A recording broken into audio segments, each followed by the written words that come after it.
On this episode of the Getting Rooted podcast, When everyone else always comes first, eventually you stop showing up on your own priority list.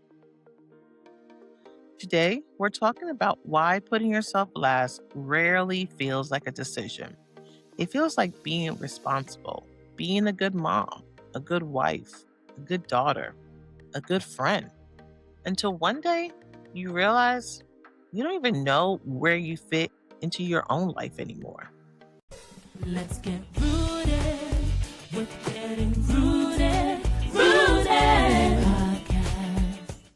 Hello, and welcome back to Getting Rooted. I'm your host, Jeanine Hansell-Frimpong, therapist, coach, and someone who is very much on this realignment journey right alongside you. Every other Tuesday, we sit down for an honest conversation about what it actually looks like to stop surviving and start realigning your life. Hey, friend, come. Can we talk about something? You know, I want to know, can we talk about why we keep putting ourselves last? Yeah, you. Why do you keep putting yourself last? Why do I keep putting myself last? And in asking that question, when was the last time you made a decision based on what you needed? Not what your kids needed, not what your spouse needed, not what your parents needed, not what your clients needed, not what your job needed, not what even your church needed. You. I want you to take a second with that because I think if you're anything like me, the answer isn't coming quickly. Because I had to ask myself that question recently. And honestly, I didn't like my answer. I sat with it longer than I expected to, trying to really think of one recent decision, just one, that started with what I needed instead of what everyone else needed from me. And it took a really long time to find an answer. And that really scared me and concerned me. And so I'm bringing it here to you because somewhere along the way, we, I, became really good at considering everyone else's needs before we ever really consider our own. And I want to be clear, it wasn't intentional, right? Nobody sits down one day and decides, I'm going to stop mattering to myself. That sounds pretty silly. However, it happens one small decision at a time. Like my son's schedule came first. My dad's appointments came first. My clients came first. The business came first. My mom came first. Ministry came first. It was always something else except for me. And so it's not because any of those things are wrong to care about. They're not. Every single one of those is a legitimate good thing to show up for. But because somewhere in holding all of them at the same time for so long, I can talk about me. I quietly stopped being one of the people I was holding space for. And here's the thing about how it happens. It never feels like this dramatic moment. It feels like Tuesday. It feels like, of course I'll handle that. It feels like checking everyone else's calendar before you even think to check your own capacity. It feels responsible, reasonable, like exactly what a good mom, what a good daughter, a good business owner would do. Putting yourself last, it rarely feels like a conscious decision. I mean, it really feels like being responsible. It feels like being a good mom, a good wife, a good daughter, a good employee, a good friend. Good, right? But always in relation to someone else, never in relation to yourself. Until one day you realize you don't even know where you fit into your own life anymore. I think this is one of the sneakiest patterns we talk about on this podcast because it doesn't announce itself. Putting yourself last often sounds noble, right? It sounds like a virtue. It sounds like you're really a good human. You're really a good person. And we tell ourselves things like, I'll do it later, as if later is like a real scheduled time. And not just a way of saying not now, maybe never. And really thinking about that. When you say I'll do it later, does later ever come? It's not a real concept of time. It's just putting it off and off and off, right? Think about that one thing that you said, I'm gonna do that later. And you never have gotten to it. And it's years now, right? Not just months, years that you haven't gotten to do that one thing that was really important to you, but you put it off because of whatever reason, right? Maybe it's they need me more, as if need is a competition and you've already decided you're going to lose it every time. Whew. And I'm just spitting these nuggets as things that I've discovered on this journey um, of just being like and understanding some of the things that are getting me stuck or got me stuck in the hurdles I've had to overcome. And one thing that one statement that I always used to say, and I'm really trying to be conscientious of not saying, is that this season is just busy, right? I'm just so busy. I can't do X, Y, and Z, as if there's a non-busy season waiting for you on the other side of this one. And sometimes there's non-busy months or weeks, but then do you find something else to do in those non-busy times? Just things to think about. Or another one is it's only temporary. This might be the most dangerous one because temporary has a way of becoming permanent, right? You don't notice the days it stops being temporary. There's no announcement. You just look up one day and realize this has been your entire way of living for years. Now, here's what I want to sit with today. When everyone else excuse me, when everyone else always comes first, eventually you stop showing up on your own priority list. I want to say that again and slower. When everyone else always comes first, eventually you stop showing up on your own priority list. And it's not because you decided you don't matter, but somewhere along the way you stop being given or stop giving yourself the chance to decide otherwise. You just keep choosing everyone else over and over until choosing everyone else becomes the only thing you know how to do. Now, here's a sentence I think is worth remembering. The woman who put themselves last don't usually do it because they don't matter to themselves, right? But they do it because everyone else has always mattered first. And that's an important distinction. This isn't a story about women who don't value themselves. It's a story about women who's never really been taught or never given themselves permission, which is a big one, to weigh their own needs in the same room as everyone else's needs. Let me name a few ways this actually shows up day to day because I think it helps to see it in specifics.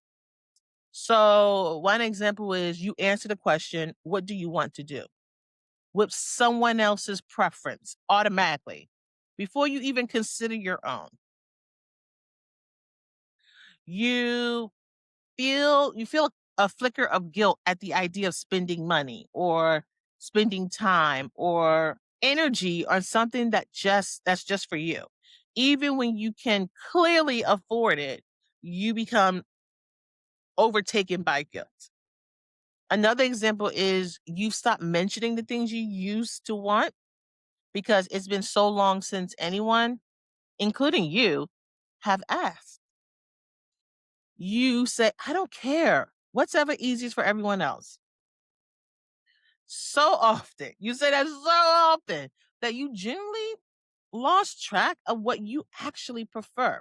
And I see this so many times with my clients. They just say, oh, whatever you want, because it's just easier to go along with whatever other people want. You put other people's feelings. You don't want to ruffle the feathers. You don't want to disappoint people. You don't want to become the person that is causing disruption. You want things to be easy and copacetic while you are shrinking yourself and shrinking the things that are important to you, right? None of these are dramatic. That's exactly the point, right? They're quiet, they're constant, and they add up to something much bigger than any single one of them looks like on its own. So I want to be really clear about something though, because I don't want this episode to land as permission to stop caring about the people in your life. That's not what this is. This episode isn't telling you to be selfish. Self neglect isn't the same thing as selflessness. There is a real, meaningful difference between the two, right? Between self neglect and selflessness. And even though our culture blurs them together constantly, you can be deeply compassionate toward the people you love and still honor your own needs. Like those two can coexist at the same time. They're never in competition with each other, even though it feels that way most days when you're in the thick of it, right? You're in the thick of the issues and the problems of the day to day, but that's not the truth. And being a good mom or being a good wife or being a good sister or being a good daughter, it doesn't require disappearing from your own life, right? It doesn't require having no needs of your own. Because the people who love you don't actually need you to have zero preferences or zero rest or zero space to yourself. They need you present, and presence requires you to still be somewhere in there, a whole person, not a partial person, not a part of you.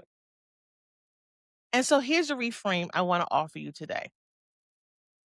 Putting yourself last doesn't make you more loving. I know it can feel like the opposite. Like every time you choose yourself, you're taking something away from someone who needs you. But it often leaves you with less of yourself to actually give. Think about it. Honestly, when you're running on empty, when you're depleted, when you're having, having not asked yourself what you need in weeks, months, even years, are you showing up as the most patient, the most present, the most generous version of yourself? Or are you showing up frazzled, short tempered, going through the motions? Because adding yourself to the list isn't taking something away from the people who depend on you. It's what makes it possible for you to keep showing up for them without running on empty. Think about a car. If you never fill it up, it's not going to go anywhere without you putting gas in it, right? And so it's the same thing with you. You can't keep showing up if you're empty. You're so empty that you are running on fumes until you can't show up at all.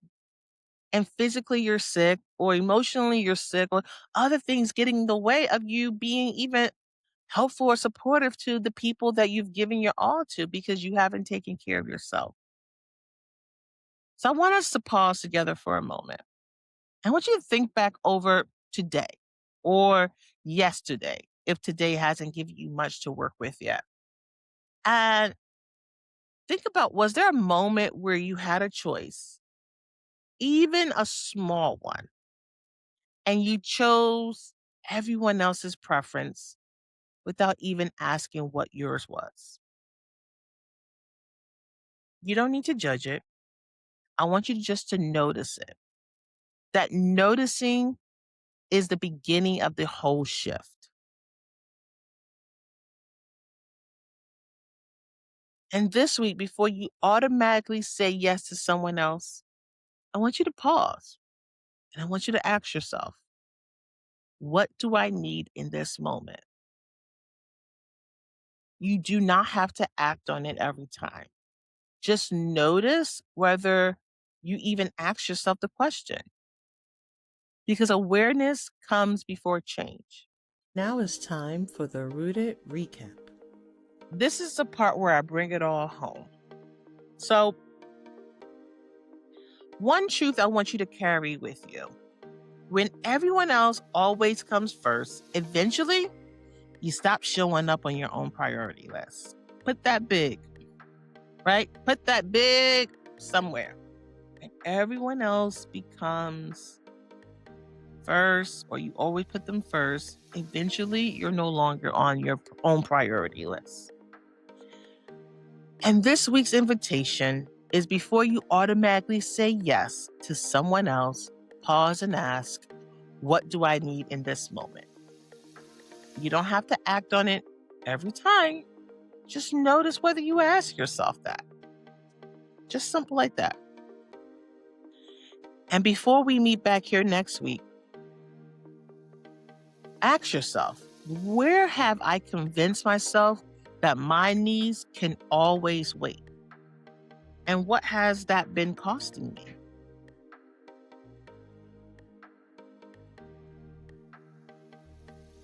So, if today's conversation made you realize you've been living everyone else's priorities instead of your own, that's nothing that you can fix overnight. And it doesn't need to be. It's the beginning of rooted living, the small, sustainable changes that let you stop holding everything together and start breathing again. And if you need a place to start noticing today, the 5-minute overwhelm reset is a good first step. If today's conversation felt like I was describing your life, don't stay stuck trying to figure it out alone. There's an application in the description of this video, and also if you're listening to me on the podcast platforms. And if you're ready for more than just listening, go ahead and click that link. This is the work we go deeper on together when you're ready. No pressure, just a real next step whenever it's needed. And I read every application myself. So make sure you take care of you and stay rooted in your truth, and take care of your mind. And I'll see you in the next episode. Bye-bye. Let's get rooted.